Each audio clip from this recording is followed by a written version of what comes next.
Alors bonjour et bienvenue à une nouvelle vidéo de Wing Chun Kung Fu avec Sifu Hugo Leboeuf. Alors précédemment, nous avons déjà vu les déplacements, les coups frappés, la combinaison des déplacements et des coups frappés. Alors on va aborder le sujet des blocages maintenant, ce qui est très important dans le Wing Chun. Il y a beaucoup de blocages, donc on va évaluer l'élève et ensuite on va y enseigner différents niveaux de blocage. Moi, je recommande toujours de prendre 4 mouvements. Exemple à chaque niveau. Nous, ce qu'on fait ici, c'est qu'on enseigne 4 mouvements de base qui sont simples. On parle du Pak Sao, du Tan Sao, du Bong Sao et du Gan Sao. Donc, avec ces 4 mouvements-là, vous allez être en mesure de bien réagir, vous allez être capable de contre-attaquer contre différentes attaques. Et par la suite, on vous enseignera différents mouvements que vous allez pouvoir mettre en application qui vont compléter votre arsenal de défensive et d'offensive pour arriver à avoir un système de combat vraiment très efficace.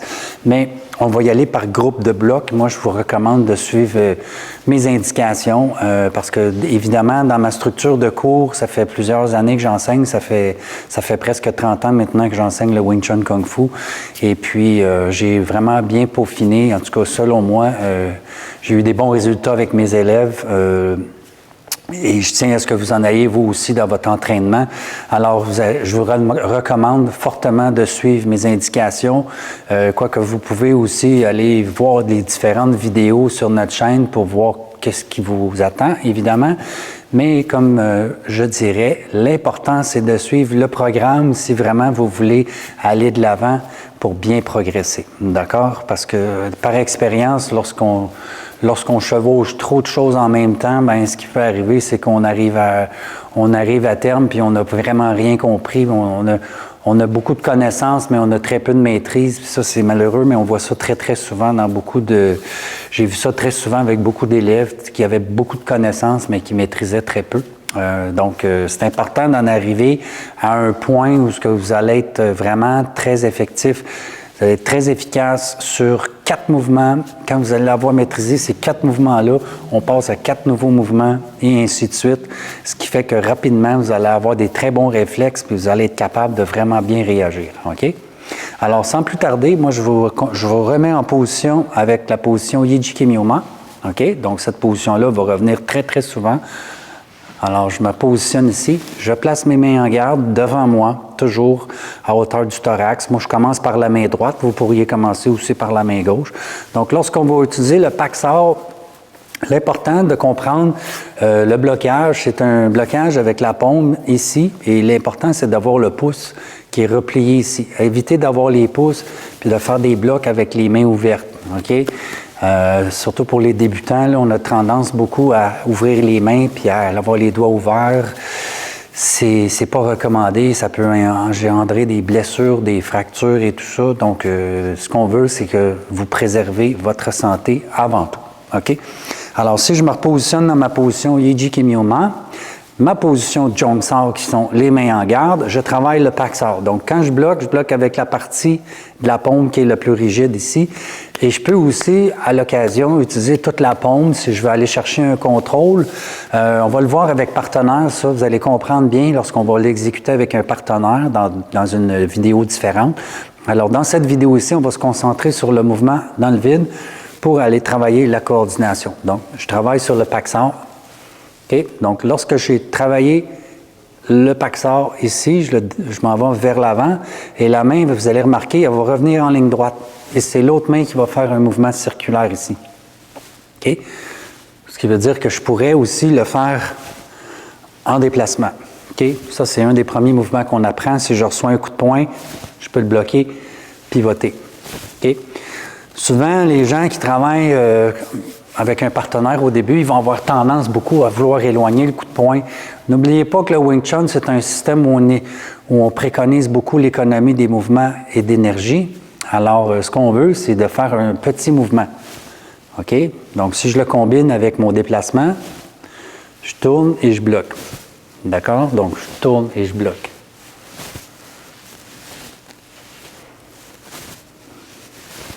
Donc, si je vais avec le Pak Sao, je peux faire des répétitions.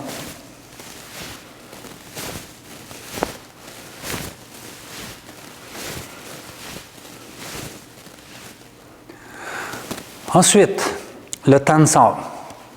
Souvent, dans les cours aussi, je vais demander aux élèves de travailler une main à la fois pour travailler la coordination.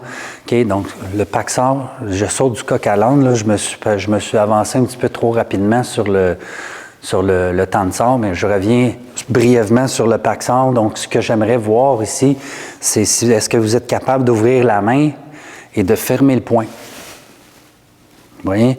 Puis de garder le coude toujours en appui ici, le plus possible sur votre corps avec le poing en hauteur du thorax ici. OK?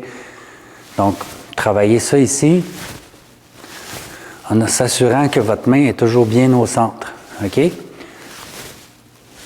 Pour travailler votre coordination, parce que vous allez remarquer, des fois, vous allez avoir le pouce ici, où vous allez avoir de la difficulté avec la main. Donc, c'est un exercice de coordination. OK? Même chose en tournant. Est-ce qu'on est capable de bien exécuter le mouvement? Oui, alors on passe au Tensor. Le Tensor, si je regarde, je vais repartir ici de ma position initiale, OK, avec le corps bien droit. Je vais ouvrir la main. Je vais commencer par la main gauche. Je vais la glisser, cette main-là, sur mon corps ici. OK? Pas la main plutôt, mais l'avant-bras, parce que la main est déjà déployée ici. Donc, l'avant-bras se glisse tranquillement et longe le corps, jusqu'au point où le coude va se dégager à un point de distance du plexus. Vous allez remarquer ici, moi, je positionne les doigts à la hauteur du menton, OK? Parce que je veux garder mon avant-bras ici dans une position bien ferme, dans un angle de 90 degrés par rapport à mon bras ici, OK? Je pourrais baisser mon tensor ici, ou je pourrais légèrement le monter, mais je vais essayer de garder ma structure intacte, OK, le plus possible. Parce que c'est sûr que dans le feu de l'action, si jamais je reçois un coup de poing, ça peut arriver que j'aille distancer un peu plus mon avant-bras. Même à un plus haut niveau, des fois, on fait des erreurs, mais ce qui est important, c'est d'être en mesure de bien rattraper cette erreur-là et de passer à un mouvement suivant ou de pouvoir se backer, comme on dit, là, de pouvoir vraiment se protéger avec une autre technique si jamais on commet une erreur. OK? Donc, mais l'important de la structure du tensor, c'est assurez-vous que votre coude soit à un point de distance de votre centre. OK? Tout dépendant de votre corpulence, là, des fois, les femmes, ils vont avoir de la difficulté là, à cause de la poitrine. Mais l'important, c'est vraiment, c'est la distance ici, OK? On essaye le plus possible de mettre le bras au centre, mais ça peut arriver que le bras il n'arrive pas au centre, OK? Donc, à ce moment-là, on va essayer de respecter quand même la position ici à l'avant-bras à 90 degrés par rapport à mon bras. Parce que si jamais j'ai besoin d'avoir de la puissance dans ce mouvement-là, c'est la seule façon où je vais pouvoir utiliser toute la musculation de mon avant-bras et de mon biceps, de mon triceps pour avoir une structure parfaite, OK? Alors, je vais commencer avec le tensor. Vous voyez ici, je alterne entre la main droite et gauche. OK, j'essaie de synchroniser mon déplacement du bras gauche et du bras droit. D'accord?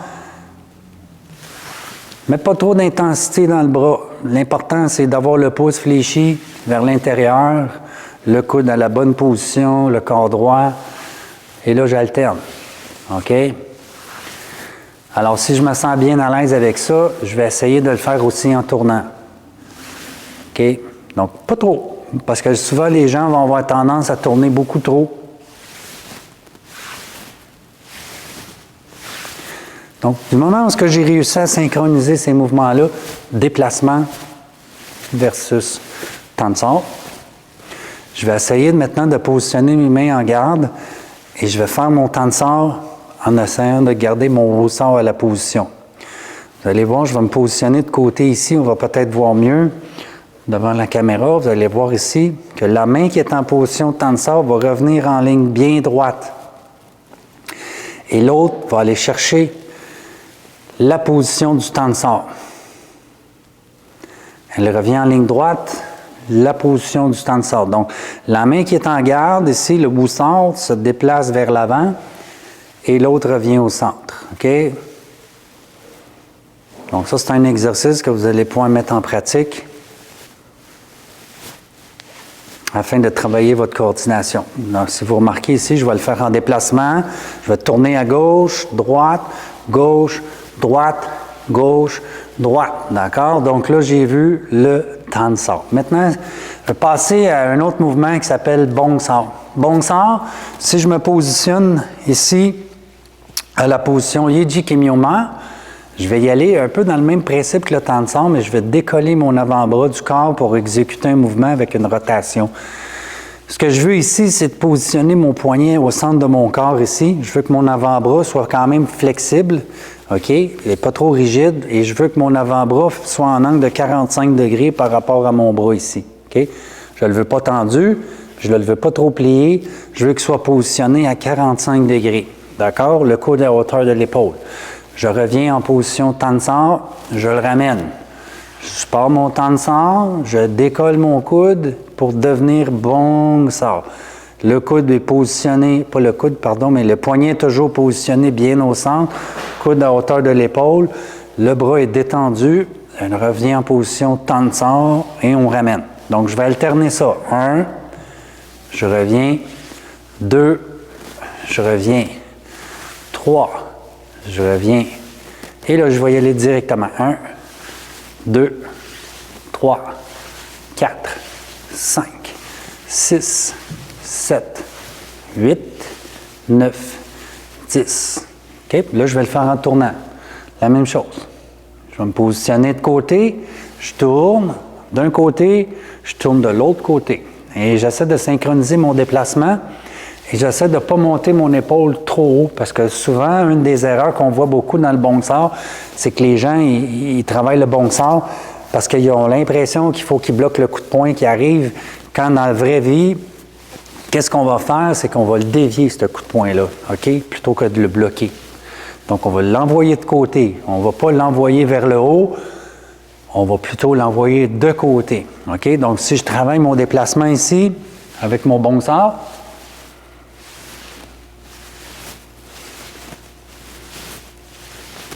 je vais y aller maintenant avec le Bong Sar puis le Wu Sar. Ça, c'est quand même un petit peu complexe. Lorsque je vais le travailler, vous allez remarquer ici, je vais placer ma main en garde derrière mon Bong Sar. Parce qu'on va le voir avec partenaire, l'utilité de ça, mais généralement, lorsqu'on a fait le Bong Sar ici, on va aller chercher l'avant-bras pour faire un lap Sao et faire une contre-attaque. OK? On va le voir ça dans la prochaine vidéo. Ça va faire partie des trucs qu'on va aller voir, les contre-attaques. Là, on travaille beaucoup sur les mouvements de base simples. Donc, je travaille mon Bong Sar. Ici, je vais vous montrer deux façons de travailler le Bong Sar. Je vais le travailler avec le Wu Sar qui revient par en dessous. OK? Vous allez remarquer ici que la main qui est en avant, qu'on appelle Bong Sar, elle va revenir par en dessous. Donc, quand je dis par en dessous, ça veut dire que le bras qui devient Bong Sar prend la position en haut. Et la main qui est en bas, ici, le Wu Sar, va passer par en dessous. OK? 1, 2, 3, 4, 5, 6. Je vais très lentement. 7. Attention, parce que là, ici, il y a différentes façons. Je peux passer le Wu Sar, remarquez ici. Le bras est ici, passe par en dessous. Le bras qui est en avant passe par en dessous. Le bras qui est en avant passe par en dessous. Par en dessous. Ou je pourrais aussi faire le contraire. Le bras qui est en avant va aller par-dessus. Ça veut dire, regardez ici, le Bong Sar va passer par en dessous. Le Bong Sar passe par en dessous. Et 1, et 2, et 3, et 4, et 5, et 6, 7, 8, 9 et 10. Donc, vous avez vu deux façons de travailler sur le Bong Sar en déplacement. Avec la garde. Donc, on va voir ça avec partenaire, la raison pourquoi que moi, je vous préconise de travailler sur ces deux façons-là. OK, maintenant, on va regarder le Bong Sar en bas du corps, donc le low Bong Sar qu'on appelle communément dans notre cours. Vous allez remarquer ici, lorsque je fais le Bong Sar, je vais faire un bloc plus bas. OK? Donc, je vais tourner mon corps ici pour protéger le bas du corps, soit le plexus ou la vessie. Okay, l'important, c'est le même principe que le Bong Sar. Mon avant-bras est à 45 degrés, c'est juste que d'être plus haut, on va le positionner plus bas. Si je le fais avec ma main en garde, maintenant, la main qui est en position Bong Sar va passer devant et le bras qui est en bas ici, en bas. Okay? Donc, ce qu'on appelle low Bong Sar. Donc, on le travaille d'un côté, l'autre côté. Encore une fois, on y va en souplesse. Je me permets de mettre une petite rigidité dans mon bras ici, mais vraiment très minime. OK? Donc le lobong sort. On y va maintenant pour un autre bloc, le quatrième de la section qu'on avait à travailler aujourd'hui, qui va être le gang sort. Le gang sort, le bloc sert à bloquer un coup de poing qui viendrait ici dans le bas du corps. Généralement, on pourrait l'utiliser aussi pour bloquer un coup de pied, mais ça, on va voir ça à un niveau plus avancé parce que c'est quand même assez complexe comme technique, là, étant donné qu'on va bloquer un coup de pied. Là, généralement, on recommande plus de faire des esquives ou des saisies plutôt que de bloquer, mais ça peut arriver qu'on ait à le faire, donc ça va être à travailler, mais dans un niveau plus avancé. OK? Là, on reste toujours dans la structure de débutant, donc ce qui est important, on revient dans notre position Yiji Kemiyoma, on essaie de garder toujours les genoux fléchis lors de l'entraînement. Les mains en garde, si je travaille avec les mains en garde, vous allez remarquer ici une chose, c'est que je vais descendre la main, puis je vais essayer de la positionner devant la cuisse, de ne pas aller trop loin, OK? Puis au niveau de la distance, là, vous allez remarquer ici, là, OK? C'est pas trop proche, pas trop loin, puis ça peut varier selon l'attaque, puis ça va bouger aussi si je suis en déplacement, mais généralement, si je me place les mains en garde, vous allez voir ici que lorsque le bras descend, ça va s'ajuster automatiquement dans une bonne distance. OK? Donc, si je commence à partir du début, je reviens dans ma position Yiji Kemiyoma. Je vais aller bloquer. OK? Là, je le fais en tournant. Je vais commencer par le faire sur place. OK? Puis je vais alterner entre la main droite et gauche. Encore une fois, question de bien travailler la coordination. Je m'en vais positionner ma main en bas et je vais essayer de bloquer soit avec le tranchant de la main ou avec l'avant-bras ici. OK? Donc, les deux choses sont possibles. Donc, il faut marquer ici la coordination, ouvrir et fermer, très important, le poing et la main ouverte. OK? Essayez de ne pas... Vous allez remarquer, des fois, vous allez faire ça ici. Attention, on ferme le poing, on ouvre la main. Très important, ça, pour le futur. OK? Alors, on va le faire maintenant en position de garde. En bas, on revient au centre, en bas ici, on revient au centre, en bas, en bas. On va synchroniser les mains d'un côté, de l'autre côté. OK? Je pourrais le faire en tournant, en position 1, et je change de côté, et 2. Et 1, et 2. Et 1, et 2, et 1, et 2, et 1, et 2. OK? Je reviens en garde, je ferme ma position